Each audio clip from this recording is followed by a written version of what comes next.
ضلع گزر میں مکمل لاک ڈاؤن کا چوتھا روز، ضلع بھر میں دن کے اوقات صرف میڈیکل سٹورز کھولنے کی اجازت۔ ضلع انتظامیہ نے شہریوں کی مشکلات کے پیش نظر فٹ پاتھ پر ہی عارضی دفتر قائم کر لیا۔ ضلع گزر کو گلگت بلتستان کا رابطہ گلگت بلتستان کے دیگر اضلاع سے مکمل طور پر معطل۔ ضلع گزر میں مکمل لاک ڈاؤن کا چوتھا روز، ضلع بھر میں دن کے اوقات صرف میڈیکل سٹورز کھولنے کی اجازت۔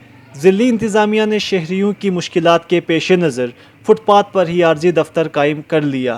ضلع گزر کا رابطہ گلگت بلتستان کے دیگر اضلاع سے مکمل طور پر معطل۔ گلگت بلتستان میں کورونا وائرس کا پھیلاؤ تیزی سے جاری۔ اب تک کی اطلاعات کے مطابق پورے صوبے میں کورونا وائرس کے مریضوں کی تعداد 84 سے تجاوز کر گئی۔ ضلع گزر کو کورونا وائرس سے پاک رکھنے کے لیے ضلعی انتظامیہ نے ضلع گزر کو مکمل طور پر لاک ڈاؤن کیا ہے اور ضلع بھر میں دن کے اوقات میڈیکل سٹورز، بینکوں کے علاوہ دیگر کاروباری مراکز مکمل طور پر بند کر دیا ہے۔ ادھر ضلعی ہیڈ کوارٹر گاہکوچ میں عوام کی مشکلات کے پیش نظر ضلعی انتظامیہ کے عارضی دفتر فٹ پاتھ پر قائم کیا ہے، جہاں اے سی پنیال اشکومن اور ایڈیشنل ایس پی گزر اپنے فرائض سر انجام دے رہے ہیں۔